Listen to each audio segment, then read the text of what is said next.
जगत्त्रयाणि यस्मात् भवन्ति विभवन्ति च गोविन्दमादिपुरुषं तमहं भजामि।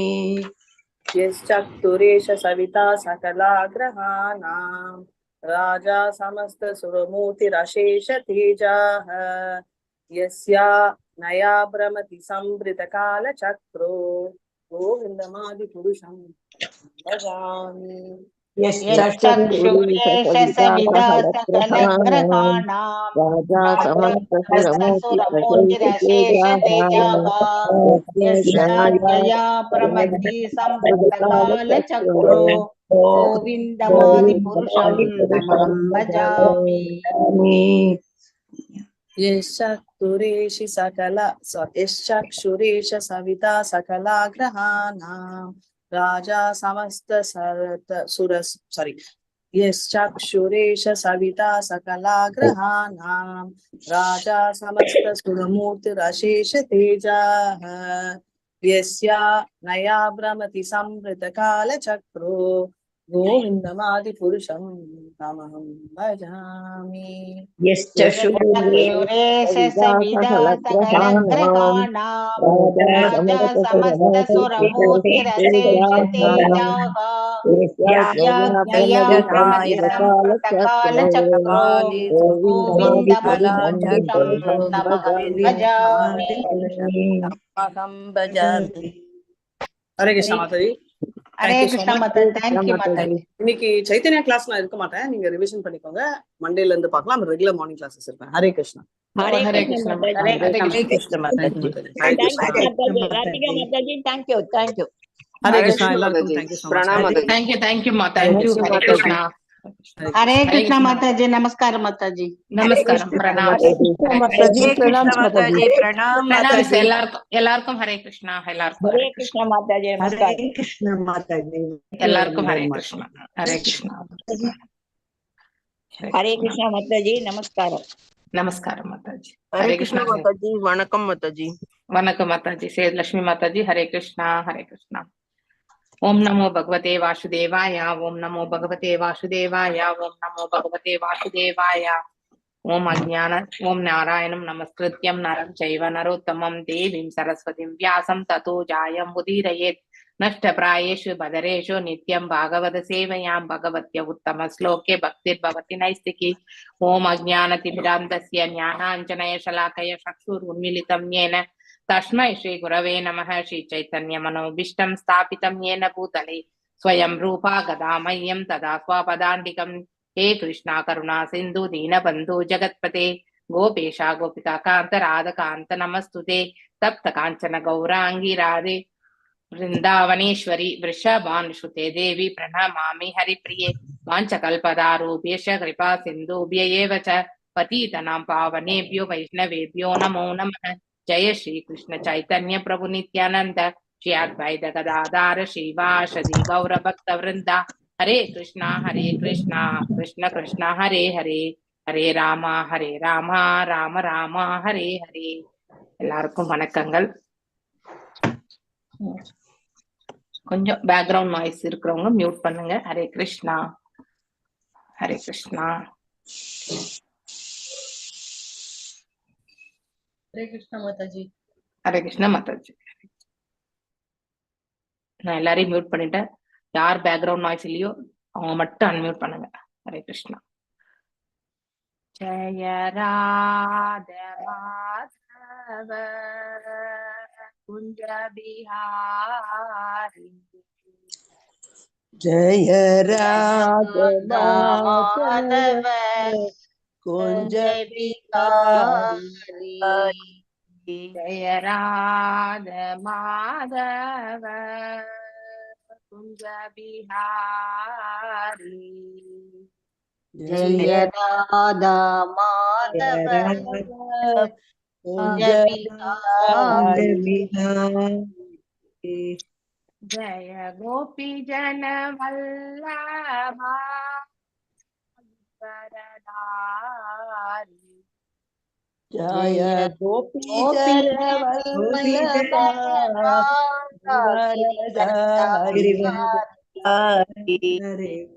जय गोपी जन वल्लभा गिरिवरदारी जय गोपी जन वल्लभा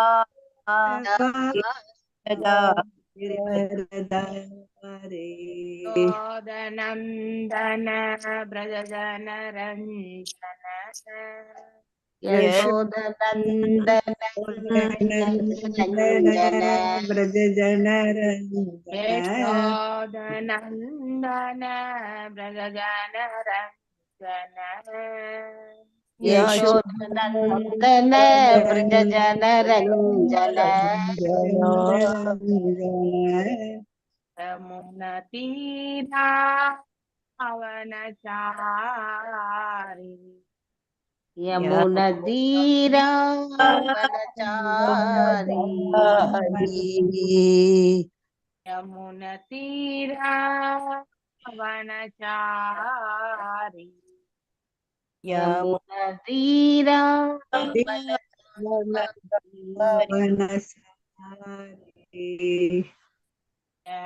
राधा माधव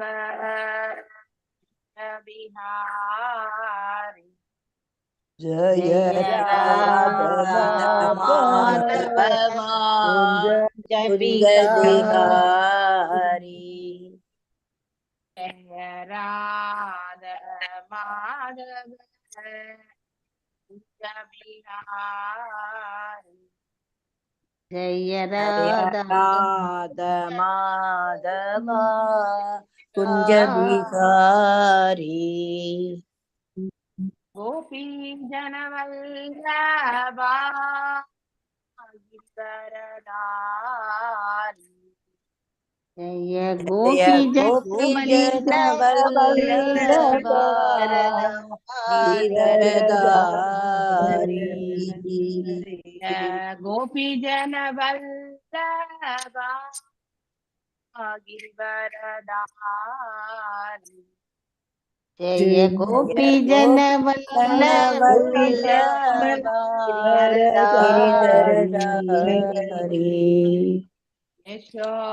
यशोदनन्दन ब्रजजन रञ्जन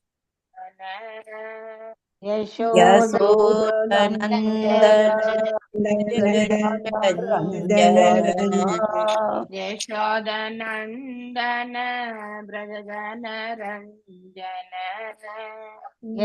यशोदानन्दन भजन रञ्जन मुनतीरा पवनचारी यमुनतीरा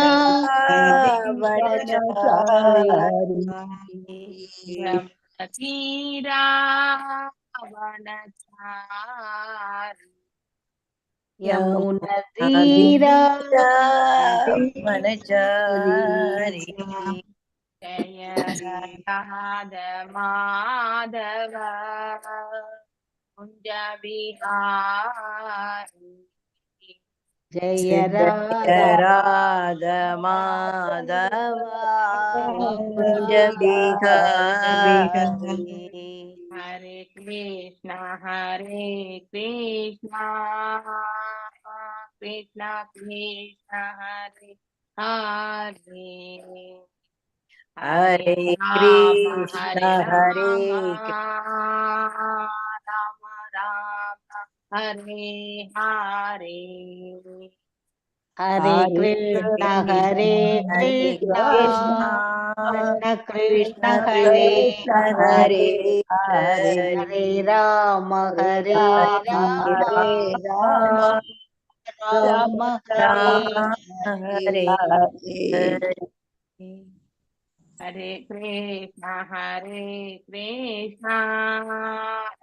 कृष्णा कृष्णा हरे हरे हरे राम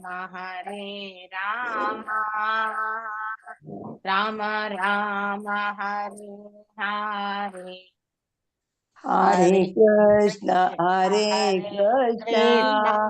कृष्ण कृष्ण हरे हरे हरे राम ராம ராம ஹரே ஹரே.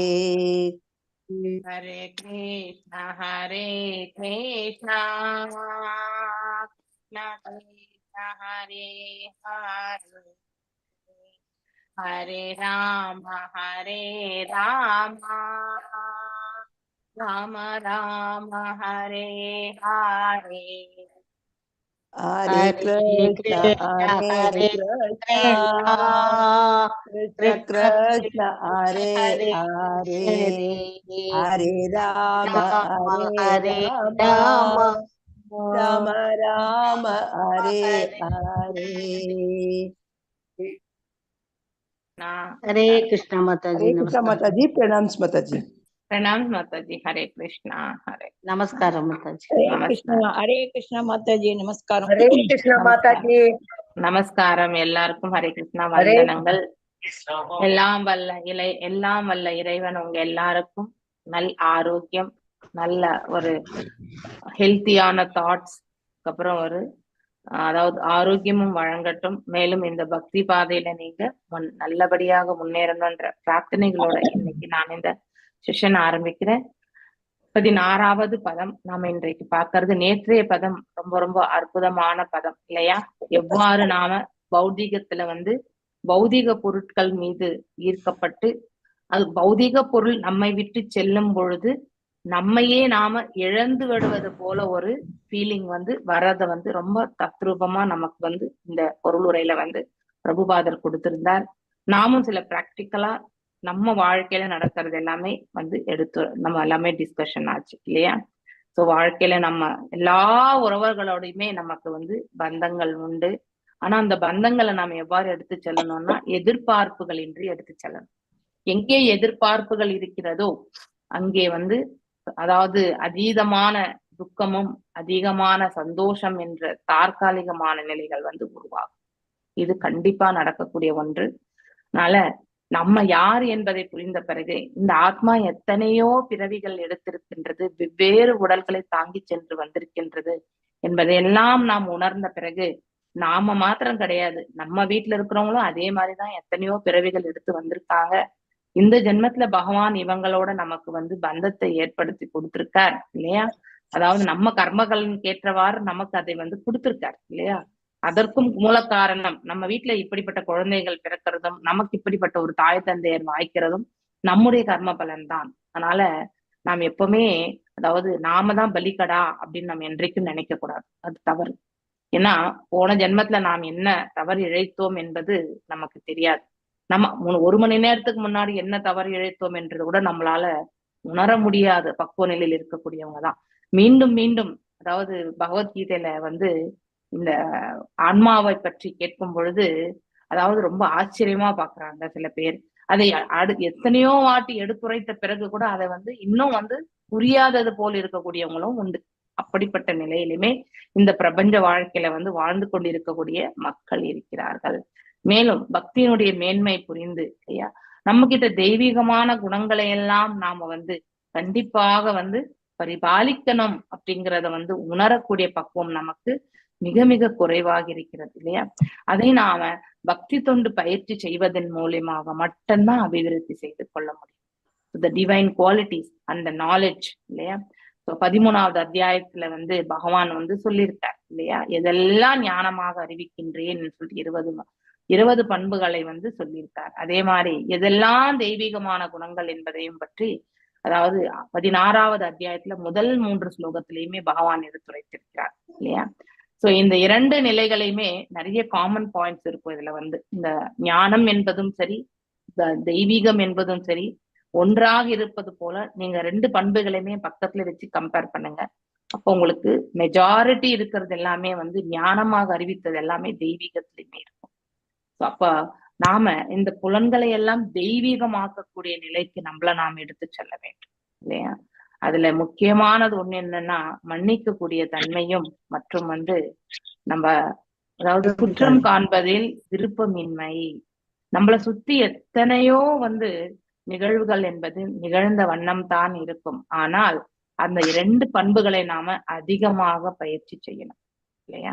எஸ், நம்மளை சுத்தி எவ்வளவோ நம்ம பத்தி அதாவது அவதூறு பேசக்கூடியது எல்லாமே நம்ம காதுக்கு கூட எட்டும். ஆனா அதை வந்து நாம புறக்கணிக்க வந்து பழகி கொள்ள வேண்டும் இல்லையா? சோ அந்த கர்ம பலனோட, அந்த மனிதருடைய கர்ம பலனோட நாம் அதை கலக்குவதற்கு நாம முயற்சி செய்யவே கூடாது. ஆனா சில காலகட்டங்கள்ல நம்ம எவ்வளவு தவிர்த்தாலுமே அதை வந்து தவிர்க்க முடியாத ஒரு சூழ்நிலை வந்து நம்மளை துரத்தின்றே தான் வரும் இல்லையா? நம்ம அந்த மாதிரி ஒரு சூழ்நிலைக்கும் நாம தள்ளப்படுகின்றோம். அதுதான் இந்த கலியுகம். இந்த இந்த பிரகிருத்தினுடைய இயற்கையும் அவ்வாறே அமைய பெற்றிருக்கு இல்லையா? சோ சில சமயத்துல நாம என்னதான் நம்ம செய்தாலுமே அதை தவிர்க்க முடியாது.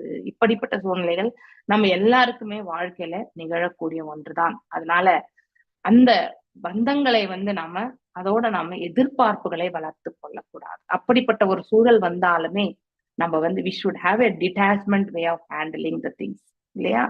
சோ எஸ், நம்ம வெறுமனே வந்து கடமையை மட்டும் மாற்றலாம். ஸோ வேற எதையுமே நாம எதிர்பார்க்க வேண்டாம். ஹியூமிலியேஷனா ஓகே எடுத்துக்கோ, அவ்வளவுதான். எஸ், நம்மள அவமானப்படுத்துறாங்களா, படுத்துட்டோம். மான அவமானத்திற்கு பற்றி நாம என்றைக்குமே அஞ்சவே கூடாது. ஏன்னா நாம தவறு இழைக்காத வரைக்கும், நம்முடைய ஸ்வதர்மத்தை நாம பரிபாலிக்கிற வரைக்குமே நாம அதை பற்றி கண்டிப்பாக மனதுல வச்சுக்க கூடாது. ஏன்னா எல்லாரையுமே இந்த பிரபஞ்சத்துல திருப்திப்படுத்த முடியுமா? நம்ம கண்டிப்பா திருப்திப்படுத்த முடியாது இல்லையா? இன்னொன்னு, அலசியே ஆராயாத அஜ்ஞானத்துல பேசுபவர்களுடைய அவதூறுகளை வந்து நாம கண்டிப்பாக அவர்களுக்கு பகவான் வந்து அந்த அஜ்ஞானத்தை விலக்கி ஞானத்தை வழங்கும்படி நாம பிரார்த்தனைகள் செய்யலாம்.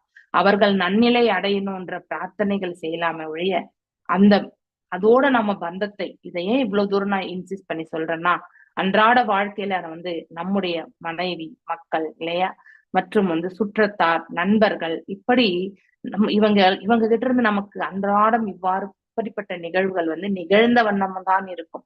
அதனால அதையெல்லாம் தவிர்க்கவும் முடியாது.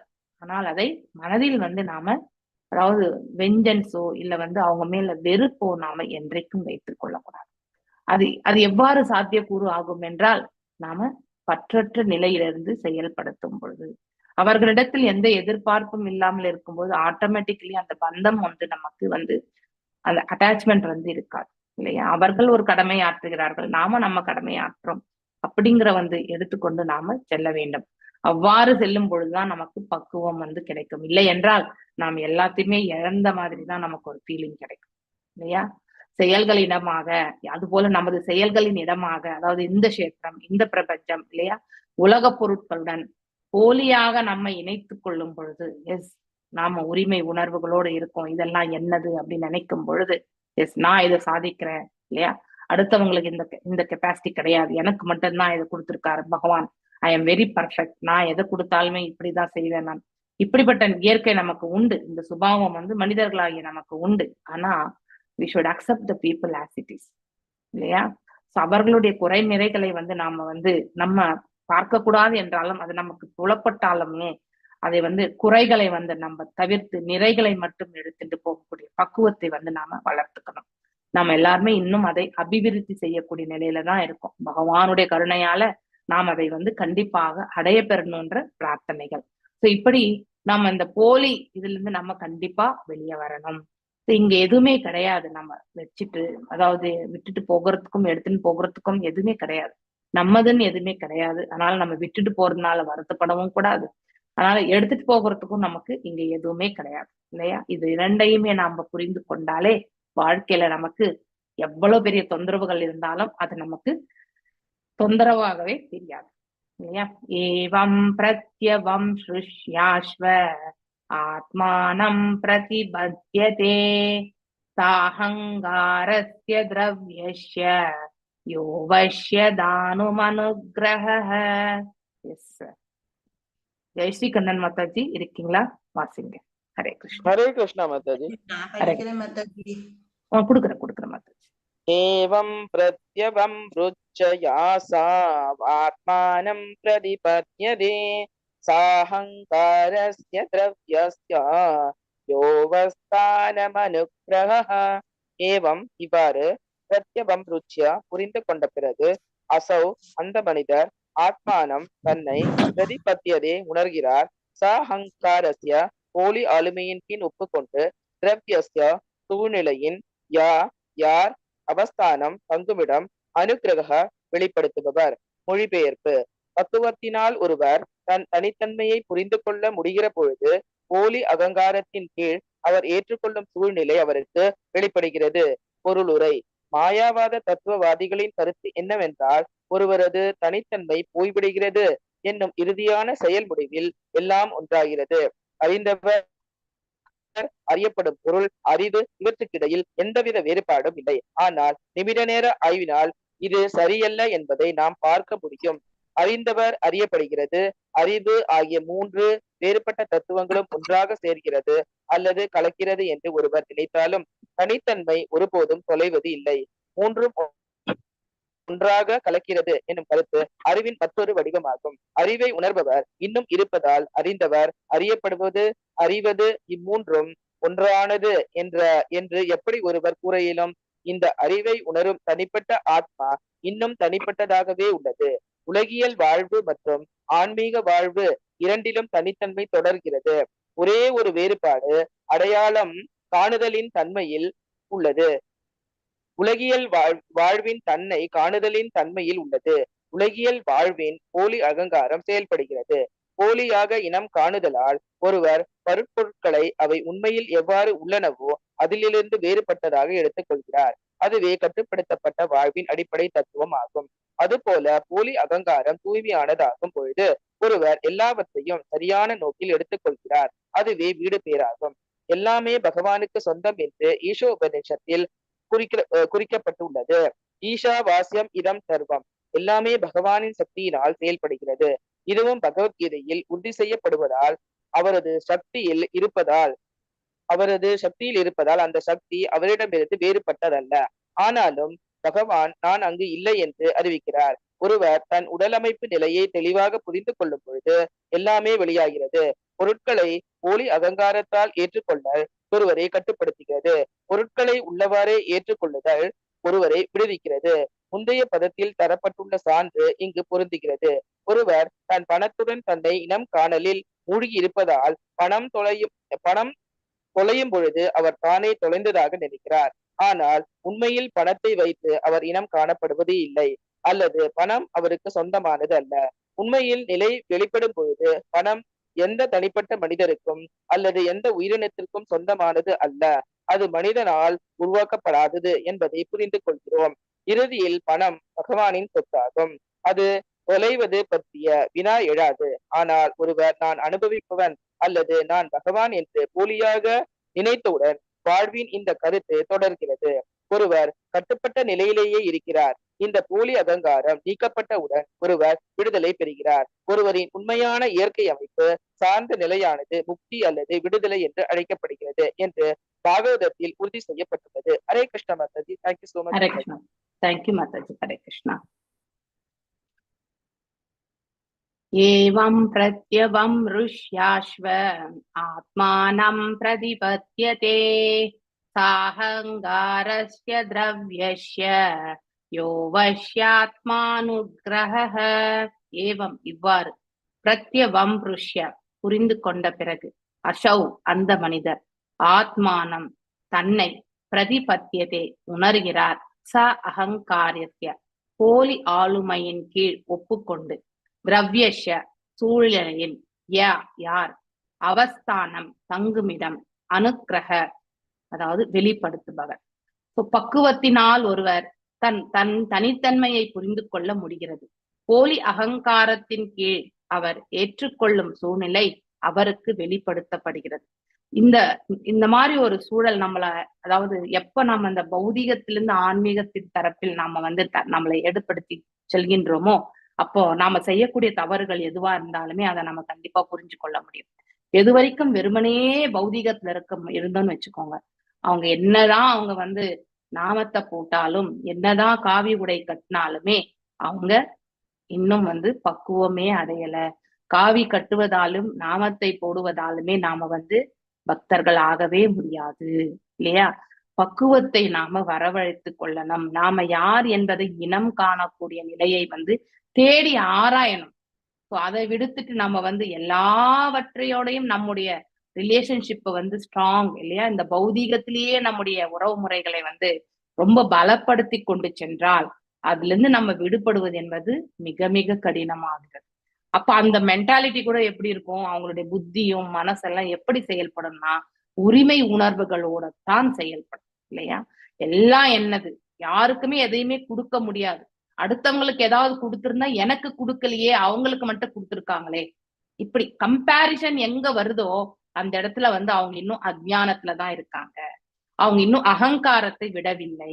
இந்த பண்புகள், அதாவது போலி அகங்காரம் எல்லாருக்குமே உண்டு, எல்லாருக்குமே உண்டு. ஆனா அவங்க உண்மையான அகங்காரத்துல இருந்து பேசுறாங்களா இல்ல போலி அகங்காரத்துல இருந்து பேசுறாங்களா என்பது அவர்கள் செயல்படும் விதத்தை வைத்துதான் நாம கண்டிப்பா புரிஞ்சுக்க முடியும் இல்லையா. எது வரைக்கும் இந்த பௌதிகத்தோட நமக்கு அட்டாச்மெண்ட்ஸ் வச்சிட்டு இருக்கோமோ ஸ்ட்ராங்கா, அது வரைக்குமே நாம வந்து அகங்காரத்தை விடவில்லை என்பது உறுதி செய்து கொள்ள வேண்டும். என்றைக்குமே நாம எந்த நிலையில இருக்கோம் அப்படிங்கறத அலசி ஆராயக்கூடிய பண்பை நாம வளர்த்துக்கணும். அடுத்தவர்களை நாம குறை கூறுவதற்கு முன்னாடி நம்முடைய குறைகள் என்ன அப்படிங்கிறத வந்து நாம அலசி ஆராயணும் இல்லையா.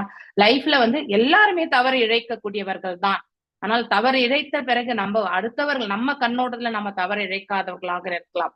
ஆனா அடுத்தவர்களுடைய கண்ணோட்டத்துல வந்து தவறு இழைத்தவர்களாக இருந்து அவர்கள் எடுத்துரைக்கும் பொழுது நாம் அந்த தவறை செய்தா ஒத்துக்கொள்வதில் தவறு எதுவுமே கிடையாது. We should change. ஒத்துக்கொள்றது மாத்திரம் கிடையாது, அதற்கு மேற்பட்டு நாம அத்தகைய தவறை இழைக்க கூடாது என்ற ஒரு மனப்பான்மையும் நம்ம வளர்த்துக்கணும். ரொம்ப முக்கியமானது. இவ்வாறு நம்மள நாம மாற்றி யாருமே வந்து 18 வயசுக்கு மேல மாறுறது என்பது அவ்வளவு சுலபமான காரியம் கிடையாது. வில் பிகம் ரிஜிட் இல்லையா. அப்படின்னா ரொம்பவுமே மனசு வந்து நம்ம ரஃபா தான் ஆயிடுவோம். நம்ம யாராவது சொல்லி நம்ம திருந்தணும்னா நமக்கு ஏற்றுக்கொள்ளவே அதாவது நம்ம தவற சொல்றதை விட நீங்க இப்படி மாறிடுங்கன்னு சொன்னாலே அந்த ஏற்றுக்கொள்ளக்கூடிய பக்குவம் நமக்கு கண்டிப்பா வரவே வராது. எது வரைக்கும் இந்த பக்குவம் வராது என்றால் நம்ம பௌதீகத்திலே உழண்டு கொண்டிருக்கிற வரைக்கும் வராது.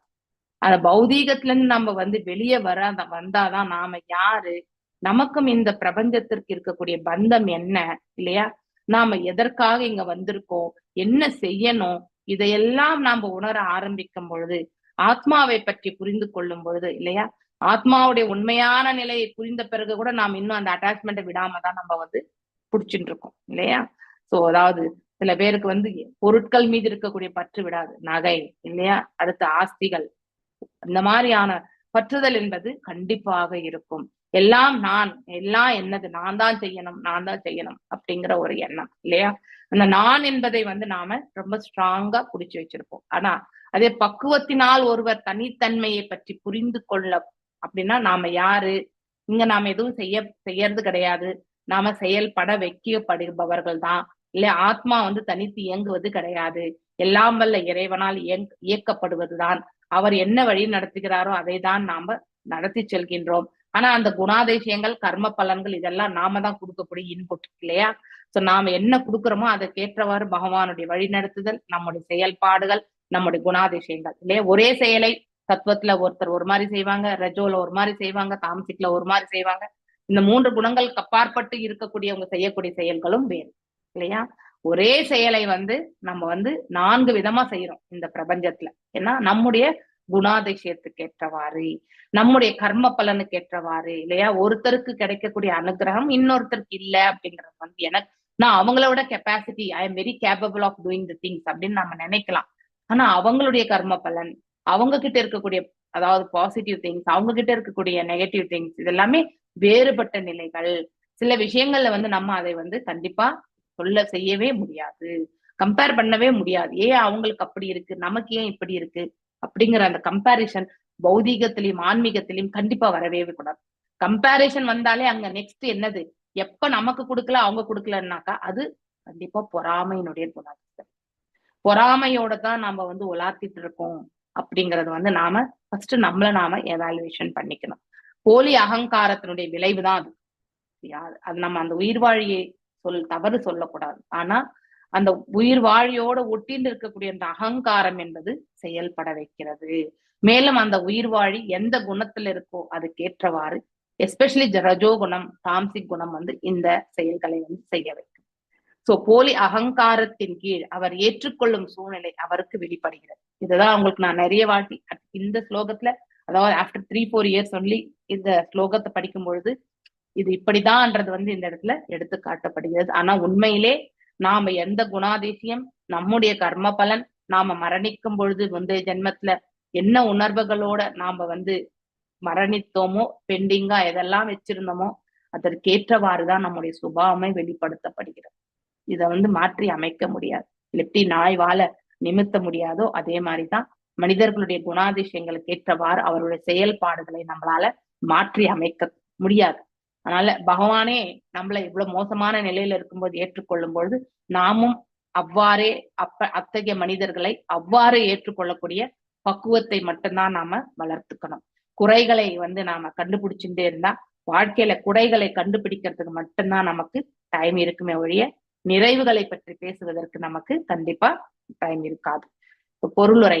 மாயாவாத தத்துவவாதிகளின் கருத்து என்னவென்றால், ஒருவது தனித்தன்மை போய்விடுகின்றது என்னும் இறுதியான செயல் முடிவில் எல்லாம் ஒன்றாகிறது. அறிந்தவர் யார்? எல்லாவற்றையும் அறிந்தவர் எல்லாம் வல்ல இறைவன். அறிந்தவர் வந்து இந்த ஆத்மா, இந்த உடலை பற்றி மட்டும் அறிந்தவர். பகவான் எல்லா உடல்களையுமே அறிந்தவர்.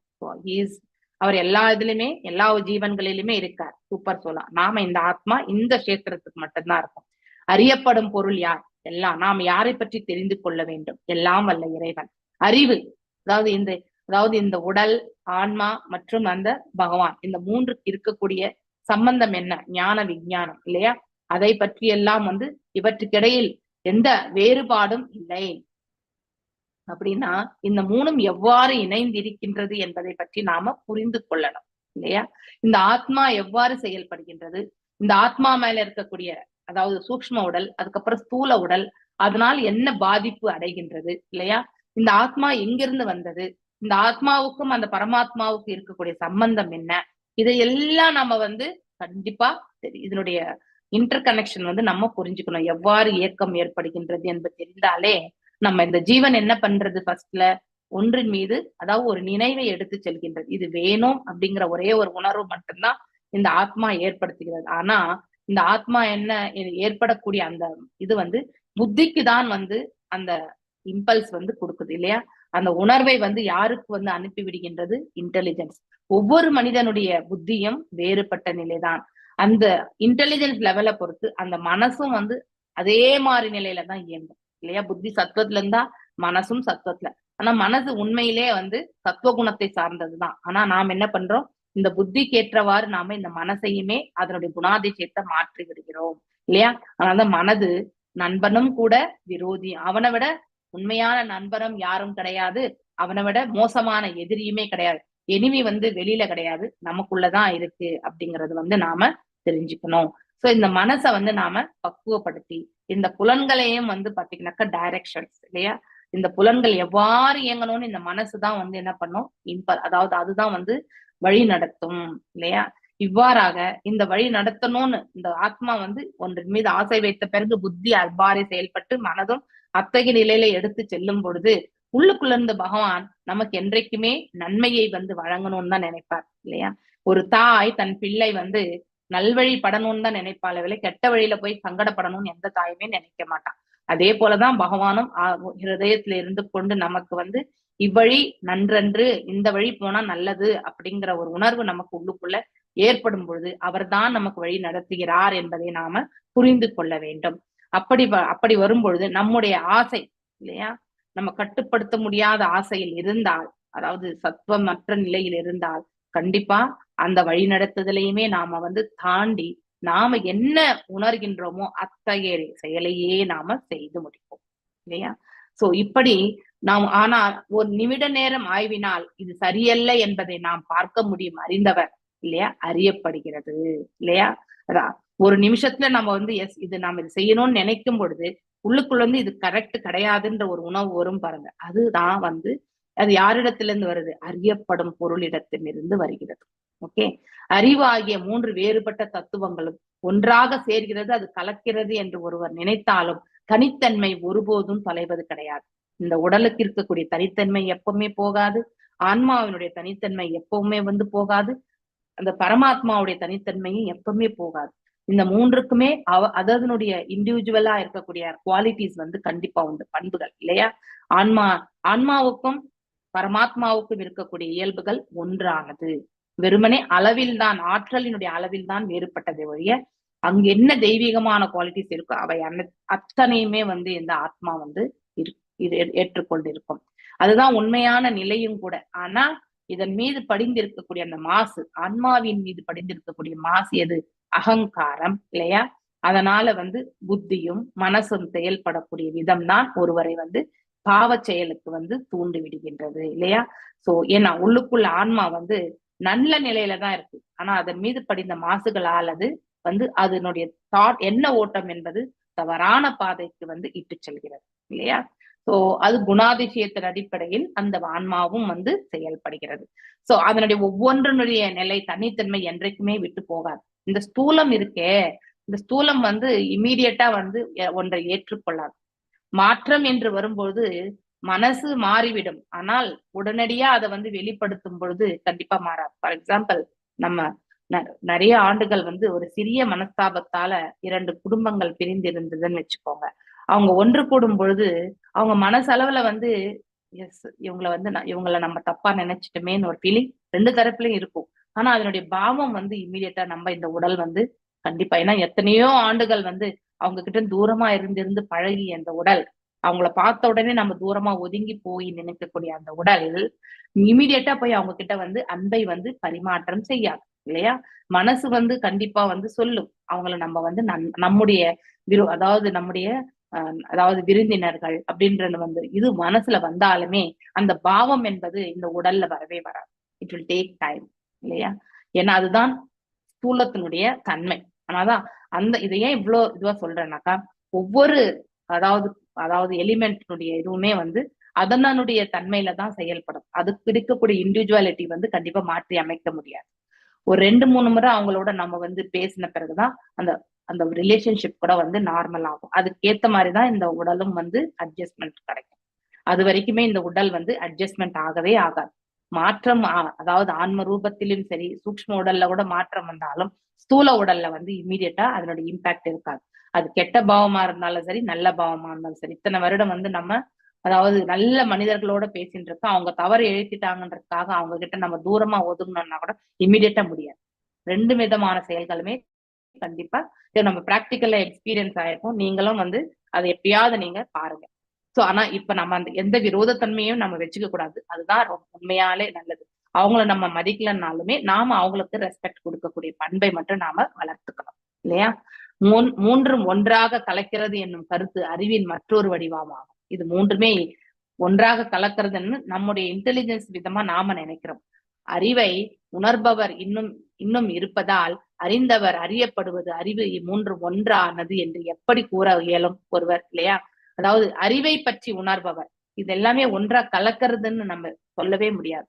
இதெல்லாம் இந்த இடத்துல வந்து அட்டாச்மெண்ட் தான் இல்லையா? இந்த ஸ்தூல உடல் எதன் மீது வந்து எதனால உருவானது? ஃபர்ஸ்ட் ஒரு சூக்ஷ்ம உடலை ஏந்தி இருக்கக்கூடிய ஆன்மாவினால்தான் ஸ்தூல உடல் வந்தது இல்லையா? It takes time. ஸோ இது ஒன்றின் மீது ஒன்று அந்த மாதிரி வந்து நம்ம லேயர்ஸா தான் பார்க்க முடியுமே ஒழிய ஒன்றோடு எல்லாமே கலந்து விட்டது என்று நாம் என்றைக்குமே சொல்ல முடியாது. அதனாலதான் நம்ம இந்த ஹிருதயத்துல வந்து ஆன்மா மற்றும் பரமாத்மா வந்து தனி 2 பறவைகளா தான் பார்க்கிறோம். 2ம் ஒன்றாக கலக்கிறது என்று நம்ம எங்கேயுமே பார்க்கல இல்லையா? ஆனா இந்த ஆன்மாவை இயக்கக்கூடியது யாரு? அந்த பரமாத்மா எனக்கூடிய பறவை தான் இல்லையா? அவருடைய ஆற்றலால் இந்த ஆன்மாவை இயக்குகிறார், அவ்வளவுதானே தவிர அவர் 2 கலந்திருப்பவர் கிடையாது. இதுதான் மாயவாத தத்துவ பிலாசபிக்கு வந்து ஒத்துக்கிறது இல்ல. நம்ம பிரபுபாதருடைய வியாக்கியானம் ரொம்ப அற்புதமா இருக்கு. மாயவாதிகள் வந்து சாயுஜ்ய முக்தி கேட்கிறாங்க இல்லையா? ஆனாலும் அந்த பிரகாசத்துல போய் அவர்கள் என்னாலும் அவர் முழுமையாக கலந்து விடுவது கிடையாது. ஒட்டி அதாவது it will be like a layer மாதிரிதான். எனி டைம் நம்ம வந்து தவறி விடுவதற்கான சாத்தியக்கூறு என்று எதற்கு சொல்கிறார்கள் என்றால் அது 2ம் ஒன்றரை கலந்து விடுவது கிடையாது. அவங்க நினைக்கிறாங்க இட் இஸ் மர்ஜிங், ஆனா மர்ஜ் பண்ண முடியாது. சோ அது ஒரு அட்டாச்மெண்ட் அங்கேயே வந்து சுத்திட்டு அந்த பிரம்ம ஜோதிலே சுத்திட்டு இருக்கிற மாதிரிதான் இருக்குமே ஒழிய மாதாஜி அங்க ஒரு பக்தி தொண்டும் கிடையாது. அங்க என்னதான் பண்ணுவாங்க மாதாஜி? ஒண்ணும் பண்ண மாட்டாங்க. ஜஸ்ட் தேல்வி அவ்வளவுதான். அந்த இதுலதான் பிரம்ம ஜோதியில தான் இருப்பாங்க, அவ்வளவுதான். மத்தபடி வேற எதுவுமே இருக்காது. அப்ப எண்ணங்கள் மாறும் இல்லையா மாதாஜி? அப்ப அங்க கெட்ட எண்ணங்கள் எல்லாம் வர்றதுக்கு வராதே. கெட்ட எண்ணங்கள் வருவதற்கு சான்சஸ் ரொம்ப ரொம்ப குறைவே இங்க பௌதிகத்தை விட. அங்க ஏன்னா அவங்க அந்த வைகுண்டம் கோலோகத்திற்கு போகல இல்லையா? அது வரைக்கும். ஆனாலும் தவறி விழுவதற்கு சான்சஸ் உண்டு அவங்களுக்கு. ஏன் அவங்க அந்த தவறி விழுவதற்கான ஆப்பர்ச்சுனிட்டின்னா அவங்க வந்து பகவானுக்கு திருத்தொண்டு புரியணும்ன்ற அந்த நோக்கம் கிடையாது இல்லையா. இன்னொன்னு தான் இந்த பௌதீகத்திலிருந்து விடுதலை அடைஞ்சிடணும்ன்ற ஒரு நோக்கம், அவ்வளவுதான். இலக்கு என்னன்னாக்கா இந்த பௌதீகம் அங்க போய் வேண்டாம், வெறுமனே இருந்தா போதும், அவ்வளவுதான். அப்படிதான். அப்படின்னு நினைக்கும் பொழுது இங்க இருந்து கண்டிப்பா வந்து தப்பி போனா அது வந்து போதும். ரியலைசேஷனுடைய, அதாவது ஒரு உணர்தலுடைய பக்குவம் என்பது முழுமையாக கிடையாது. நம்ம சாயுஜ்ய முக்தியில அதை அடையவே முடியாது.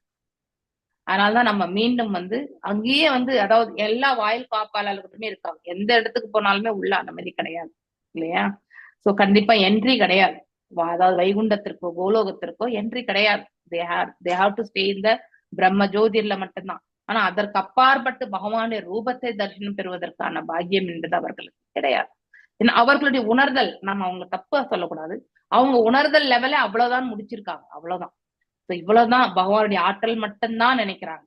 ஆனா ஆற்றல் இருக்கும் பொழுது ஆற்றலை கொண்டவரும் இருக்கிறார் என்பத உணர்வு நம்ம தெரிஞ்சுக்கணும் இல்லையா.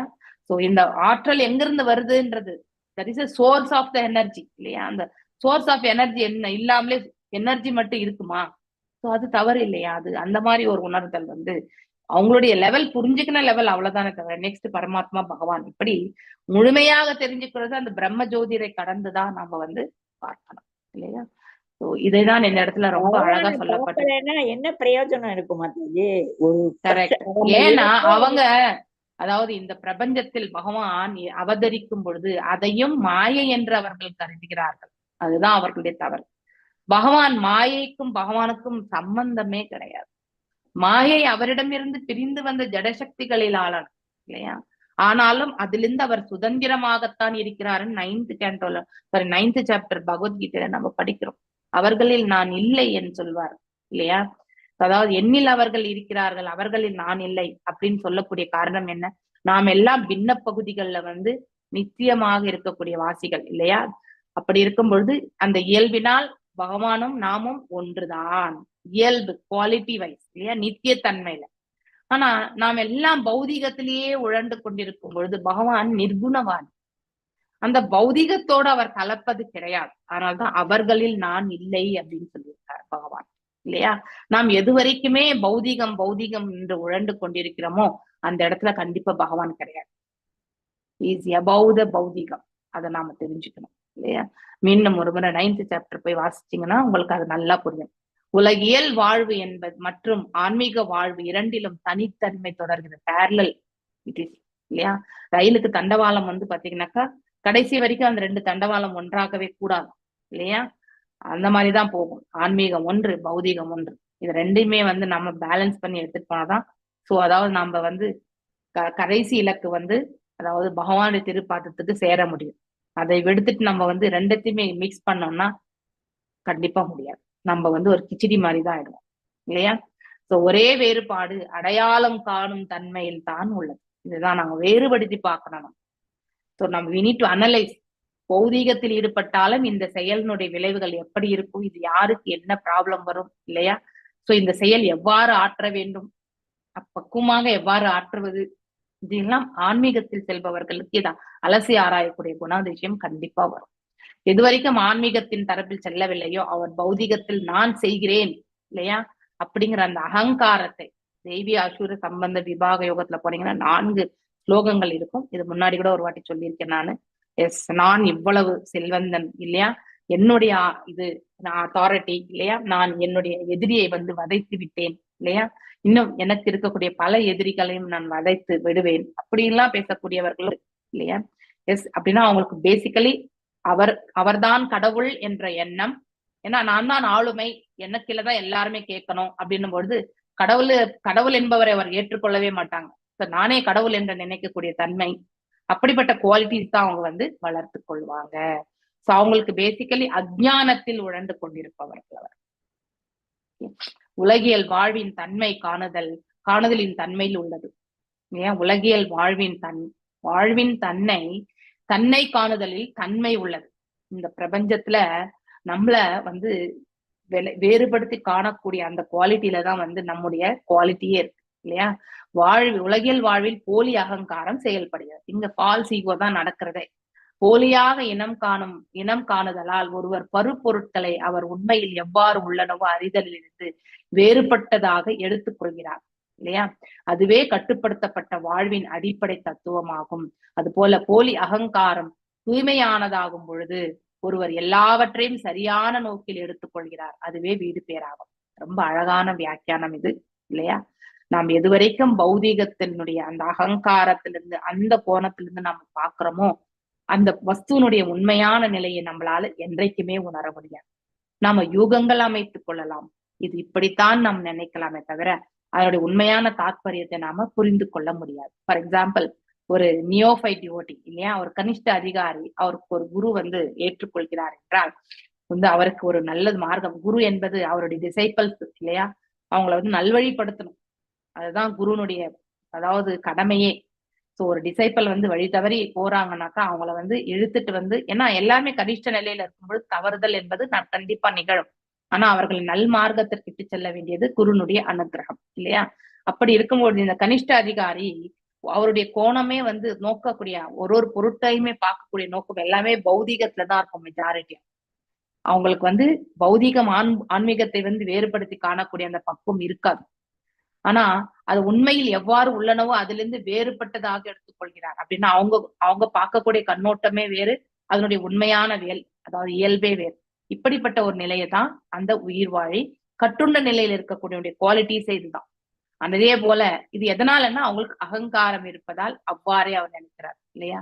இப்போ ஒருத்தர் நம்ம தவறாக எண்ணுவதற்கு நம்முடைய கண்ணோட்டம் தான் காரணம் இல்லையா? அவங்கள நம்ம அவங்க ரொம்ப பேட் பீப்புள், அவங்க தப்பா நடந்துக்கிறாங்க அப்படிங்கறது எல்லாமே எப்பவுமே ஒரே ஒரு தவறை எழுத்திருப்பாங்க. ஆனா அடுத்த இதுல எல்லாமே இந்த தவறுடைய அடிப்படையில வச்சு அவங்கள அவங்க இப்படிப்பட்டவங்க தான், இவங்க இப்படிப்பட்டவங்க தான் ஒரு ப்ரொஜெக்ஷன் எடுத்துட்டு போறோம் பாருங்க. உண்மையிலே அந்த மனிதன் அவ்வாறு செய்திருக்க கூட மாட்டார். அவர் அவ்வாறு செய்வதற்கான காரணமும் வேலிடான ரீசன் கூட இருக்கலாம். ஆனா இந்த மனிதனுக்கு அந்த குவாலிட்டி கிடையாது. அந்த பெர்ஸ்பெக்டிவ்ல இருந்து பார்க்கக்கூடிய எண்ணம் இவருக்கு அந்த ஞானம் கிடையாது. அவர் அவருடைய எண்ண ஓட்டத்துல அவர் கரெக்டா தான் இருந்திருப்பார். நாம பார்க்கக்கூடிய விதம் பொது நோக்கோட இருக்கணும். நம்முடைய நோக்கத்தோட நம்ம எதையும் காணக்கூடாது. நம்முடைய நோக்கத்தோடு காணும் பொழுது நம்முடைய குணாதிசயத்தின் அடிப்படையில தான் நாம் அதை எடை போடுவோம் இல்லையா? ஆனா பொதுவான நோக்கத்திலிருந்து பார்க்கும் பொழுது, பொதுவாக ஒரு மனிதர் அதாவது அவருடைய சூழ்நிலையில நாம் இருந்து பார்க்கும் பொழுது அப்ப நமக்கு அதனுடைய தன்மைகள் எல்லாம் விளங்க ஆரம்பிக்கும். இந்த வேறுபாடை நம்ம தெரிஞ்சுக்க முயற்சி செய்யணும். ஆனால் அதே ஒரு ஆன்மீகவாதி இந்த போலி அகங்காரத்திலிருந்து விடுபட்டு யுக்த வைராகியத்திற்கு அவர் தன்னை மாற்றி ட்ரூ ஈகோ இல்லையா மாற்றிக்கொள்ளும் பொழுது அவர் எல்லாவற்றையும் சரியான நோக்கில் எடுத்துக்கொள்கிறார் இல்லையா? ஈஸியா எதை வேண்டும் என்றாலும் அதனுடைய உண்மையான தன்மையை உணர்வதற்கு அவருக்கு அந்த குவாலிட்டிஸ் டெவலப் ஆயிடும். இதுதான் விடுதலை அடையக்கூடிய தன்மையில இருக்கக்கூடிய ஆன்மாவுடைய நிலை. சோ கட்டுண்ட நிலை, விடுதலை அடையக்கூடிய நிலை, இது ரெண்டுத்துக்கும் வித்தியாசம் நம்ம கண்டிப்பா தெரிஞ்சுக்கணும். எல்லாமே பகவானுக்கு சொந்தம் என்று ஈஷோபனிஷத்து இல்லையா, ஈஷாவாசிய பிரின்சிபல் இல்லையா, முதல்ல ஓம் பூர்ணமதாவும் படிச்சிருக்கோம். சோ நமக்குன்னு விதிக்கப்பட்ட கோட்டாவை மட்டும்தான் நம்ம உபயோகப்படுத்துறதுக்கு நமக்கு அத்தாரிட்டி உண்டு இல்லையா? அதையும் நாம உபயோகப்படுத்தி இங்க விட்டுட்டுதான் போக போறோம், எடுத்துட்டு போக இருக்கிற வரைக்கும் உபயோகப்படுத்தணும். ஆனா நமக்கும் அதிகமான இருக்கக்கூடிய இதெல்லாமே நம்ம சேர்த்துக்கணும்னு நினைக்கிறது அது இன்னொருத்தருடைய கோட்டா என்று தெரிந்தும் கூட நாம அதை அபகரிக்கிறோம். அது தவறான. ஈஷாவாசிய பிரின்சிபல் என்ன சொல்றதுன்னா, உனக்குன்னு விதிக்கப்பட்டிருக்கக்கூடிய கோட்டாவை நீ எடுத்துக்கோ, அவ்வளவுதான். அதை மீறி நீ ஏன் ஒருத்தன் பணக்காரராவே இருக்கான், ஒருத்தன் ஏழையாவே இருக்கான், அது நம்ம கர்ம பலன். நம்ம கர்ம பலனுக்கு ஏற்றவாறு பகவான் இதுதான் உன்னுடைய கோட்டான்னு கொடுத்திருக்காரு. அதை மட்டும் அப்படியே ஏற்றுக்கணும். இன்னைக்கு நமக்கு ஒரு 50,000 வருமானம் இருக்கு அப்படின்னும் பொழுது அந்த 50,000 வருமானம் தான் நம்முடைய கர்ம பலனுக்கு ஏற்றவாறு விதிக்கப்பட்ட கோட்டா அப்படின்ற பக்குவத்தை நாம வளர்த்துக்கணும். அதை விடுத்துட்டு எனக்கு ஏன் இவ்வளவு கம்மியா சேலரி வருது, அடுத்தவங்களுக்கு மட்டும் நிறைய வருது அப்படின்னு நம்ம கம்பேரிசன் பண்ணக்கூடாது இல்லையா? So what is the quota given to us, அதுக்கேற்றவாறு தான் பகவான் நமக்கு அனுகிரகிப்பார். அதை நாம தெரிஞ்சுக்கணும். இது எல்லாம் இல்லை இறைவனுடைய அனுகிரகம் இல்லையா? அது நம்ம என்னென்ன கர்மங்கள் செய்திருக்கிறோமோ அதற்கேற்றவாறுதான் நமக்கு பலன் கிடைக்கும். ரியாக்ஷன்ஸ் இல்லையா, ரியாக்ஷன்ஸ் ஆஃப் த ஆக்ஷன்ஸ் இல்லையா, அது எல்லாமே நாம இந்த பிரபஞ்சத்துல அனுபவித்துத்தான் ஆக வேண்டும். அதனால ஈசாவாசியம் இதம் சர்வம் இல்லையா? அதாவது எல்லாமே பகவானுடைய ப்ராப்பர்ட்டி தான், ஆஸ்திகள் தான். அதனால நாம் அதை அதாவது நம்ம உபயோகப்படுத்துறதுக்கு மட்டும்தான் அதை வந்து பயன்படுத்தணுமே ஒழிய உரிமை கொண்டாடுவதற்கு நாம் அதை பயன்படுத்தக்கூடாது. அதனால அவர் சக்தியால் இருப்பதால் அந்த சக்தி அவரிடம் வேறுபட்டதில்லை. ஆனால் பகவான் நான் அங்கு இல்லை என்று அறிவிக்கிறார். எஸ், பௌதிக ஆற்றலும் அவருடைய மேற்பார்வையின் கீழதான் இயங்குகிறது. ஆன்மீகமும் அவரிடம்தான் வந்தது. ஆனா பௌதிகத்தை அவர் பிரித்து விட்டார் இல்லையா? 8 ஜடசக்திகளை வந்து அவர் வந்து பிரித்து விட்டார். அதற்கும் தனக்கும் எந்த சம்பந்தம் இல்லை அப்படிங்கிற மாதிரி. அப்படின்னா அவர் அந்த ஆற்றலில் அவர் இயங்குவது கிடையாது என்று பொருள். அவருடைய மேற்பார்வையின் கீழ் இந்த செயல்கள் வந்து செயல்படுகிறதே ஒழிய, ஆனால் அவர் அத்தகைய ஆற்றலோடு இயங்குவது கிடையாது. அவர் எப்பவுமே ஆன்மீக ஆற்றலில் தான், நித்தியமான அதாவது அந்தரங்க சக்தியில் தான் இயங்குகிறார். அதை நாம் தெரிஞ்சுக்கிறோம். பகிரங்க சக்தி என்பது அவரிடமிருந்து வந்தது, தனித்து இருக்கக்கூடியது. அதுவும் அவருடைய ஆளுமையின் கீழ் அது இயங்கிக் கொண்டிருக்கிறது என்று பொருள். சோ இந்த வேறுபாடை நாம் தெரிந்து கொண்டால் அவர்களில் நான் இல்லை என்று சொல்வதற்கான விளக்கம் நமக்கு நன்னாவே புரிய ஆரம்பிக்கும். ஒருவர் தன் உடல் அமைப்பு நிலையை தெளிவாக புரிந்து கொள்ளும் பொழுது எல்லாமே வெளியாகிறது இல்லையா? நம்முடைய ஸ்ட்ரக்சர், பாடி ஸ்ட்ரக்சர், சூக்ஷ்மம், அதுக்கு உள்ள வந்து ஆத்மா, நம்ம மேல ஸ்தூலம், இந்த ஸ்ட்ரக்சர் எல்லாம் ஒருத்தர் வந்து நல்லா தெரிஞ்சுக்கும் பொழுது அவர்களுக்கு எல்லாமே விளங்க ஆரம்பிக்கும். நாம் எதற்கு வந்திருக்கோம், என்ன செய்யணும், நம்ம கடமை, இதெல்லாம் வந்து நமக்கு நன்னா புரிய ஆரம்பிக்கும். மேலும் வந்து எல்லாமே, அதாவது உடல் அமைப்பு நிலை, போலியான அகங்காரத்தால் ஏற்றுக்கொள்ளல் ஒருவரை கட்டுப்படுத்துகிறது. பொருட்களை உள்ளவாறு ஏற்றுக்கொள்ளுதல் ஒருவரை விடுவிக்கிறது. Acceptance the things as it is will lead to liberation இல்லையா? அண்ட் தென் எக்ஸ்பெக்டிங் அதாவது பாத்தீங்கன்னாக்கா, இப்ப என்னுடைய பிள்ளைகள் வந்து என்ன நான் எப்படி இருக்கிறேனோ அப்படியே அவங்க ஏற்றுக்கிறது தான் நல்லது இல்லையா? அம்மா எனக்கு ஏத்த மாதிரி வந்து மாற்றி செயல்படணும்னு நினைக்கிறது வந்து அவங்களை இன்னும் ஒரு கட்டுண்ட உடலை தான் ஏற்படுத்தி கொடுக்கும் இல்லையா? சோ எக்ஸ்பெக்டேஷனோட நாம செய்யும் பொழுது அது பந்தத்தை தான் ஏற்படுத்தும். எதிர்பார்ப்புகள் இற்று, பலன்களை எதிர்பார்ப்பிற்று நாம வந்து செய்யக்கூடிய கடமைகள் வந்து நம்மளை எப்பவுமே விடுதலைக்கான மார்க்கத்தை இட்டு செல்லும் இல்லையா? அதுதான் இந்த இடத்துல சொல்ல முந்தைய பதத்தில் தரப்பட்டுள்ள சான்று இங்க ரொம்ப அதாவது அழகா அதேதான் இந்த எக்ஸாம்பிள் இங்க கொடுக்குறாரு. நமக்கு பணம் இருக்கு. இப்ப நம்ம பாத்தீங்கன்னா நம்ம வேலூர் டிஸ்ட்ரிக்ட்ல நான் வாழ்ந்து கொண்டிருக்கக்கூடிய குடியாத்தம், அதாவது எங்களுடைய பூர்வீகத்துல ரோடுக்கு ரோடு ஃபைனான்ஸ் கம்பெனி தான் ஓடிட்டு இருக்கு. ஓகே, அதனால எத்தனை பேர் ரோடுக்கு வந்திருக்காங்க. ஒன்று ஃபைனான்ஸ் நடத்தினவங்களும் ரோடுக்கு வந்திருக்காங்க, ஃபைனான்ஸ் வாங்கினவங்களும் ரோடுக்கு வந்திருக்காங்க. ஸோ அதாவது ப்ராப்பர்ட்டிஸ் எல்லாமே அபகரிக்கிறது இல்லையா?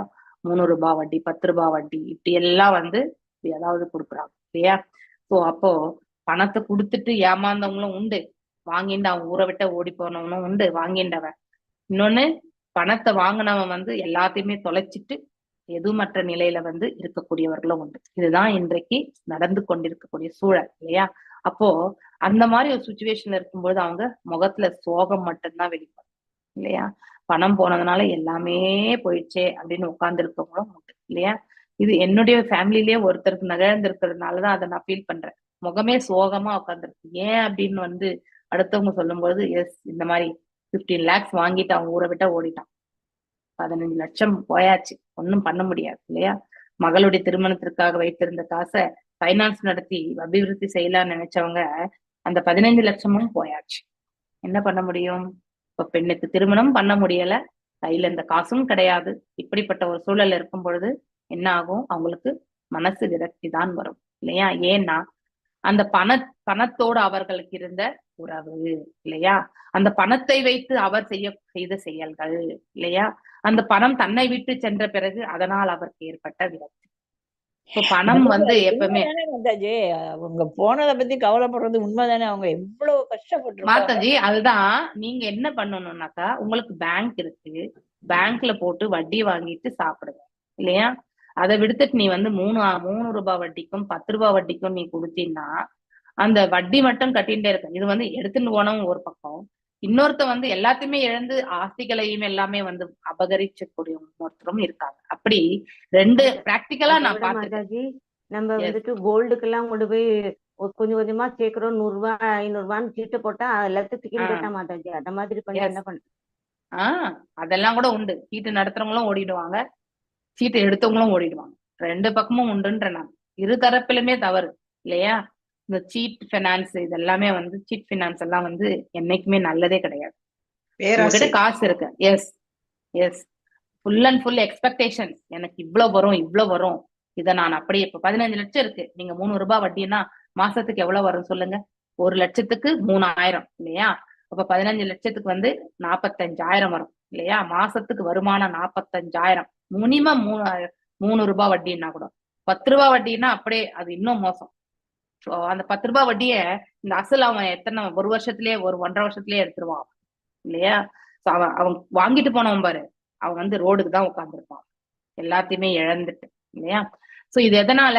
இவனுக்கு வட்டி ஆசை, அவனுக்கு வந்து பற்றாக்குறையால் அவன் என்ன செய்யறான், அதிகமான வட்டிக்கு வாங்கி இவன் கிட்ட இருக்கக்கூடிய அந்த ஆஸ்திகளுமே வந்து, அதாவது 1 ரூபாய் ஆஸ்தியை வந்து 10 ரூபாய்க்கு அவனுக்கு வந்து எழுதி கொடுக்க வேண்டிய சூழ்நிலைக்கு தள்ளப்படுகிறான் இல்லையா? இந்த 2 நிலைகளுமே தவறு. இருப்பதை கொண்டு நாம வந்து சுகிக்கணும் இல்லையா? கடன் ஏன் வாங்க வேண்டும்? தேவையற்றது கடன் இல்லையா? என்ன இருக்கோ அதுல வச்சு நம்ம வந்து மேனேஜ் பண்ணணும். இப்ப 15 லட்சம் இருக்கா, 5 லட்சத்துல மகளுக்கு திருமணம் செய் இல்லையா? திருமணம் செய், அதுக்கப்புறம் வந்து 10 லட்சத்தை வச்சு பேங்க்ல போட்டு வட்டிக்கு வாங்கி சாப்பிடு, பென்ஷன் வரும் இல்லையா? இதுல எந்த ப்ராப்ளமும் இருக்காது இல்லையா? Why we are not taking? ஆசை இல்லையா? பேராசை. 6 விதமான செயல்கள் ஆல்ரெடி சொல்லிட்டே இருக்கேன் நான். காமம், குரோதம், லோபம், மோகம், மதம், மக்ஷரம் இல்லையா? நம்மள மாதிரி இன்னொருத்தர் ஃபைனான்ஸ் ஆரம்பிச்சா ஒரு 10 வீடு வாங்கியிருப்பார், நம்மளும் அதை செய்யலாமே அப்படின்னு நினைக்கக்கூடிய எண்ணம், ஆசைதான் காரணமே. எல்லாவற்றுக்கும் மூல காரணம் காமமாக இருக்கக்கூடிய ஆசைதான் இல்லையா? சோ அதுதான் நம்ம செய்யக்கூடியதே. இது இன்றைக்கு தமிழ்நாட்டுல நடந்துட்டு தான் இருக்கு. நான் பார்த்து ஐ டோன்ட் நோ அபவுட் பெங்களூர்ல என்ன நடக்குதுன்னு எனக்கு தெரியாது. ஏன்னா அந்த மாதிரி ஆர்கனைசேஷன்ஸ் நான் பெருசா என் காதுகளுக்கு, ஆனா நிறைய பேர் வந்து என்னது வெஞ்சர் கேபிட்டல்னு சொல்லிட்டு கால் பண்ணுவாங்க, பிசினஸ் காலுங்களுக்கு இல்லையா? நான் உங்களுக்கு இவ்வளவு முதலீடு கொடுக்குறேன் அப்படின்ட்டு. அது தட் இஸ் அ ட்ராப் இல்லையா? அதுல போய் மாட்டின்றோம், நம்ம பிசினஸ் மொத்தமே வந்து அவங்க பிடிக்கு போயிடும். That is how they will take the businesses இல்லையா? மாதாஜி, நாங்க மாசம் எங்களுக்கு வருமானம் இல்லாத வட்டி வாங்கி சாப்பிடலாம்னு சொல்லிட்டு தான் போட்டோம் மாதா, ஒரு சிட் ஃபண்ட்ல 1 லட்சம் அப்படியே போயிடுச்சு மாதாஜி. அவ்வளவுதான். You can't that. நீங்க வந்து அது வந்து என்னது, மாசத்துக்கு உங்களுக்கு வந்து 600 1000 ரூபாய் 1,500 உங்களுக்கு வந்து இதுல வந்தா கூட நீங்க அதை வாங்கி நிம்மதியா அசல் இருந்திருக்கும் இல்லையா? 1,500 வாங்கி பிரசாந்தமா இருந்திருக்கும். அதுதான் மாதாஜி, கொஞ்சம் இதுல கூட எக்ஸ்ட்ரா வட்டி வருதுன்னு போட்டோம், அது ஃபுல்லா அப்படியே காலி. எஸ், அதாவது அந்த அசல் போயிருக்கும், வட்டி மட்டும் நீங்க ஒரு வருஷம் வாங்கிருந்தீங்கன்னா அந்த அசல் பணத்துல எவ்வளவு வட்டி வாங்குனீங்க அது மைனஸ் பண்ணிக்கிட்டீங்கன்னா அது மட்டும் தான் உங்களுக்கு மிஞ்சது, அது மட்டும் தான் நீங்க வாங்கிருக்கீங்கன்னு அர்த்தம். இல்ல, நாங்க எடுக்கிறதா இருந்தோம், அந்த மேனேஜர் எடுக்காதீங்க போட்டுங்கன்னு திருப்பி போட்டோம், அதுல வந்த பணத்தை. அவ்வளவுதான். ஆமா, அதுதான் இப்படி ஆகிறதே. அதாவது நாம தேடிட்டு போகலனாலும் நம்மள தேடி வேணா வரும்னு சொல்லுவாங்க பாருங்க, அது இதுதான் இல்லையா? சோ அதனால ஏன்னா நமக்கு சிறிய ஆசை, கொஞ்சம் வட்டி ஜாஸ்தியா வந்தா நமக்கு வந்து நம்ம வீட்டுக்கு நம்ம வந்து உபயோகப்படுத்தலாம் அப்படின்னு நினைப்போம். ஆனா உண்மையிலே அவன் அசலோட ஓடி போயிருக்கும், ஒண்ணும் பண்ண முடியாது. உங்களதுனா 1 லட்சம், எங்க ரிலேஷன்ல 15 lakhs. எப்படின்னா சொத்து மொத்தமே வந்து மனைவி மீது எழுதிட்டு அந்த ஆளை வெறும் ஆளை நம்பி எப்படி 15 லட்சம் கொடுத்துருப்பாங்க இல்லையா? அவனை அடிச்சா கூட இப்ப 15 லட்சம் 15 பைசா வராது. அவ்வளவுதான், ஒண்ணுமே பண்ண முடியாது, தலைமையில துண்டு போட்டுக்க வேண்டியதுதான். சோ இங்க என்ன, அந்த பணத்தோட நமக்கு இருக்கக்கூடிய அட்டாச்மெண்ட், அதுதான் நம்ம பாக்குறோம். பணம் போனதுனால நமது எல்லாமே போச்சுன்னு நம்மளும் நினைக்க ஆரம்பிக்கிறோம் இல்லையா? பணம் தொலையும் பொழுது அவர் தானே தொலைந்ததாக நினைக்கிறாரு. இது அழகான வார்த்தை. எப்போ எழுதிட்டு போயிட்டாரு பிரபுபாதர், ஏன் 50-60 வருஷத்துக்கு முன்னாடி எழுதியாச்சு அவர் வந்து. ஆனால் உண்மையில் பணத்தை வைத்து அவர் என காணப்படுவது கிடையாது. பணம் வந்து நமக்கு சொந்தமானதே கிடையாது, நாம அதை உபயோகப்படுத்தும். இட்ஸ் லைக் ஒருத்தர்கிட்ட இருந்து ஒருத்தர்கிட்ட அது மாறி போயிட்டேதான் இருக்கும். யார்கிட்டயுமே அது நிரந்தரமா இருக்காது. அதை நாம தெரிஞ்சுக்கணும். நாம நினைக்கிறோம் அது எப்பவுமே நிரந்தரமா இருக்கும், கண்டிப்பா இருக்காது. எப்ப எந்த சமயத்துல நம்ம கிட்ட இருக்க ஒரு இருப்பு யாருக்காவது கொடுக்க வேண்டிய சூழ்நிலை வரும்ன்றது நமக்கு தெரியாது. அதனால அதன் மீது அட்டாச்மெண்ட் வந்து வச்சுக்க கூடாது. தட் இஸ் ராங் இல்லையா? சோ அந்த பணத்தின் மீது நமக்கு அட்டாச்மெண்ட், எந்த பௌதிகத்தின் மீது நம்ம அட்டாச்மெண்ட் வச்சுக்க கூடாது. இங்க எதுவுமே செக்யூர் பண்ண முடியாது. நாம ஒண்ணு நினைக்கிறோம், பகவானே எனக்கு கடைசியா, இப்போ நம்ம எல்லாருமே நினைக்கிறோம் எல்லாருக்குமே நம்ம சேஃப்டி லாக்கர்ஸ் இவ்வளவு சேஃப்டி பண்ணா நம்ம கடைசி வரைக்கும் சரியா போயிடும். உண்மையிலே எந்த சேஃப்டி லாக்கருமே சேஃப்டி லாக்கர் கிடையாது. நம்ம கிட்ட இருந்து இன்னொரு கைக்கு வந்து உரிமை எப்ப போகும்னு நமக்கு தெரியாது. அதனால இட் இஸ் ஒன்லி டிரான்ஸ்பரிங். அந்த சமயத்துல நமக்கு 1 ரூபாய் கூட நம்மளால செலவு பண்ணிக்க முடியுமான்றதும் நமக்கு தெரியாது இல்லையா? அதனால யாரை நம்ம பிலீவ் பண்ணணும் இந்த இடத்துல? நம்முடைய மனைவி மக்களை பிலீவ் பண்ணணும், நம்ம சொந்த பந்தங்களை பிலீவ் பண்ணணும், நம்ம ஃப்ரெண்ட்ஸையா பிலீவ் பண்ணணும் இல்லையா? நல்லவர்களாக இருப்பவர்களும் ஒரு சரீரத்துல நமக்கு அவங்க கெட்டவங்களாவே காட்சி தருவாங்க இல்லையா? அப்படிப்பட்ட சூழல் தான், அப்படியே நிரந்தரமற்ற சூழல் தான் நமக்கு நாம வாழக்கூடிய வாழ்க்கை. அதனால எல்லோரிடத்திலும் அன்பு மட்டும் பாராட்டலாம், ஆனால் எதிர்பார்ப்புகள் வச்சுக்க கூடாது இல்லையா? எல்லாம் வல்ல இறைவனிடத்துல மட்டும்தான் நமக்கு பந்தம் என்பது நித்தியமா இருக்கக்கூடிய ஒண்ணு. அவர் பாதங்களில் இதை நாம் சமர்ப்பித்துட்டு அவர் நம்மளை எவ்வாறு வழி நடத்துகிறாரோ நடத்தட்டும் என்று முன்னேறும் பொழுது நம்ம முழுமையான ப்ரொடெக்ஷன்ல இருக்கோம்னு அர்த்தம். அப்ப நமக்கு நம்ம கிட்ட பைசாவே இல்லைன்னாலுமே அதற்கான எவ்வாறு நம்ம அந்த சூழலை கடந்து செல்ல முடியும் என்பதை அந்த பாதையை பகவானே கொடுப்பார். அதனால நம்ம அதை பத்தி வருத்தப்பட வேண்டியது இல்லை. இன்னைக்கு நம்ம கோடிக்கணக்குல செலவு பண்ணாலுமே அதே மாதிரி கடைசி வரைக்கும் செலவு பண்ணணும்னு நம்ம நினைக்க கூடாது இல்லையா? லட்சங்கள் கோடிகள் தான் நம்ம கிட்ட இருக்குண்டு, நாளைக்கு வெறும் 1000 10 ரூபாய் கூட இருக்கும். அந்த சூழ்நிலையும் நம்ம ஏற்றுக்கொள்வதற்கு பக்குவம் வரணும். நான் இப்படிதான் வாழ்வேன்னு நம்ம என்னைக்கும் நினைக்க கூடாது. அதுதான் நம்ம கொலாப்ஸ் ஆகிறதுக்கான காரணமே, மெயின் ரீசன் அதுதான். நல்லா வாழ்ந்துட்டு கீழே டவுன் ஆகும் பொழுது நமக்கு சங்கடம், அதை ஏற்றுக்கொள்ளக்கூடிய பக்குவம் கிடையாது இல்லையா? உண்மையிலே அது எல்லாமே பகவானுடைய ஆஸ்திகள், நாம அதை உபயோகிச்சுன்றதும் இப்ப நம்ம கிட்ட இருந்து வாங்கி பகவான் யாருக்கும் கொடுத்தாச்சு, நம்ம கர்ம பலனுக்கு ஏற்றவாறு இல்லையா? நாம யாருக்காவது மோசம் பண்ணிருப்போம் போன ஜென்மத்துல, அது இந்த ஜென்மத்துல நம்ம கிட்ட யாரோ மோசம் பண்ணி வாங்கிட்டு இருக்கான், அவ்வளவுதான். இப்ப நான் கூட நிறைய சூழ்நிலைகள்ல அதாவது எனக்கு ஏற்றுக்கொள்ள முடியாத சூழ்நிலைகள் எல்லாம் வரும்பொழுது ஐ ஸ்டார்டட் திங்கிங், நான் போன ஜென்மத்துல அவங்களுக்கு ஏதோ செய்திருப்பேன், அதனால இந்த ஜென்மத்துல நான் இதெல்லாம் ரிசீவ் பண்ணிட்டு இருக்கேன், இதெல்லாம் நாம ஏத்துக்கணும் அப்படிங்கிறத அந்த உணர்வை வளர்த்துக்கணும் அப்படிங்கிறது தன்மையை ஏற்படுத்திடும். அப்ப அது ரொம்ப ரொம்ப நமக்கு ஒரு மாதிரி இழப்பு மாதிரி இருக்காது, பாதிப்பு மாதிரி இருக்காது. அந்த க்ஷணம் நமக்கு ஒரு க்ஷணம் ஒரு வருத்தம் ஏற்படலாம், ஆனா அதை அப்படியே ஈஸியா நம்மளால விட்டுட்டு அத வெளியில வர்றதுக்கான மார்க்கம் கிடைக்கும். எப்ப நமக்கு எதிர்பார்ப்புகளும் நாம செய்யறது தவறே இல்லை, அடுத்தவங்க தான் தவறு இழைக்கிறாங்கன்னு நம்ம குறை காணக்கூடிய அந்த நிலையில போகிறோமோ, அப்போ நம்ம கண்டிப்பா தவறி விழுந்து கொண்டேதான் இருப்போம். மீண்டும் ஒரு கட்டுண்ட நிலையை ஏற்பதற்கு நம்மள நாம தயார்படுத்தி கொண்டிருக்கின்றோம் என்ற அர்த்தம். ஓகே, இறுதியில் பணம் பகவானின் சொத்தாகும், அது தொலைவது பற்றி வினா எழவே எழ. அவர் தான் சுப்ரீம் ப்ரொப்ரைட்டர், எல்லாமே அவருடையதுதான், நாம இதை உபயோகப்படுத்த போறோம் அவ்வளவுதானே அப்படின்னு மனசு வந்தாலே அதுல இருந்து நமக்கு இருக்கக்கூடிய ஓனர்ஷிப் நமக்கு இருக்காது, அந்த டிட்டாச்மெண்ட் வந்துரும் ஆட்டோமேட்டிக்கலி. அதனால அது நம்ம கிட்ட ஒரு நாள் இல்லைன்னாலும் அதை பத்தி ஃபீல் பண்ண மாட்டோம். எப்போ நம்ம அது நம்மதுன்னு நினைக்கிறோமோ அதோட அட்டாச்மெண்ட், அது இல்லைன்னா நம்மளால வாழ முடியும். இந்த ஒரு ஃப்ளோ மட்டும் நம்ம எப்பவுமே ஞாபகம் வச்சுக்கணும் இல்லையா? இதோட நம்ம அட்டாச் பண்றோமோ அது இல்லாம நம்ம வாழவே முடியாது அப்படிங்கிற ஒரு சூழல் நமக்கு வரும். நம்ம இது நம்மது கிடையாது பகவான் நினைச்சுட்டு உபயோகப்படுத்தணும்னு நினைக்கும் பொழுது அது நம்ம விட்டு நீங்கி சென்றாலும் நமக்கு பாதிப்பு இருக்காது.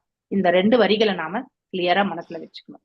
சோ இது எப்போ இறுதியில் பணம் பகவானின் சொத்தாகும், அது தொலைவது பற்றிய வினா எழவே எழாது. ஆனால் ஒருவர் நான் அனுபவிப்பவன், நான் கடவுள் இல்லையா என்று போலியாக நினைத்தவுடன் வாழ்வின் இந்த கருத்து தொடங்க ஆரம்பிக்கிறது. அதுதான் உரிமை உணர்வு இல்லையா? அட்டாச்மெண்டோட ஒருவர் கட்டுப்படுத்த நிலையிலே இருக்கிறார். அப்படிப்பட்டவர் இந்த போலி அகங்காரமும் நீக்கப்பட்டவுடன் ஒருவர் விடுதலை பெறுகிறார் இல்லையா? அப்படின்னா இது என்னது கிடையாது, பகவானது, அதை நாம உபயோகப்படுத்துறதுக்கு மட்டும் தான் இங்க வந்திருக்கோம் அப்படிங்கிற உணர்வு வரும்பொழுது அவர் விடுதலை பெறுகிறார். ஒருவரின் உண்மையான இயற்கை அமைப்பு சார்ந்த நிலையானது முக்தி அல்லது விடுதலை, அதுதான் கான்ஸ்டிடியூஷனல் போர்ஷன் ஆஃப் த சோல்னு சொல்லுவாங்க. ஆத்மா எப்பவுமே தூய்மையானது, அது என்றைக்குமே கலங்கமற்றது.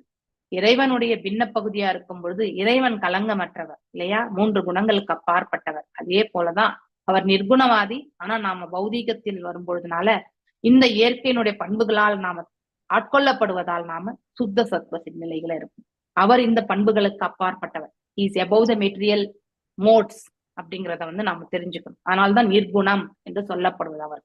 நாம சுத்த சத்துவம், ஏன்னா எனி டைம் நமக்கு எந்த ஒரு குணாதிசயத்தாலுமே நாம ஈர்க்கப்படுகிறோம் இல்லையா? சோ முக்தி நிலையானது, அது விடுதலை என்று அழைக்கப்படுகிறது என்று பாகவதத்தில் உறுதி செய்யப்பட்டுள்ளது. அழகான வியாக்கியானம் இந்த ஸ்லோகம். இவ்வளவு தத்துவங்கள், இன்னும் நிறைய சொல்லக்கூடிய பக்குவம் அதாவது சீனியர் டிவோட்டிஸ்க்கு இருக்கும். நமக்கு ஏதோ கொஞ்சமா தெரிஞ்சதை இன்னைக்கு இந்த அளவுக்கு டிஸ்கஸ் பண்ண முடிஞ்சது. ஓகே, மீண்டும் நாளைக்கு சந்திப்போம். வாஞ்சகல்பதாருப்யஸ்ய கிருபா சிந்தோப்ய ஏவ ச பதீதானாம் பாவனேப்யோ வைஷ்ணவேப்யோ நமோ நமः. अनंत कोटि वैष्णव वृंद की जय। नामाचार्य हरिदास ठाकुर की जय। हरे कृष्णा कृष्ण कृष्ण हरे हरे, हरे राम राम राम हरे हरे। हरे कृष्णा। हरे कृष्ण माताजी। हरे कृष्ण हरे माता जी।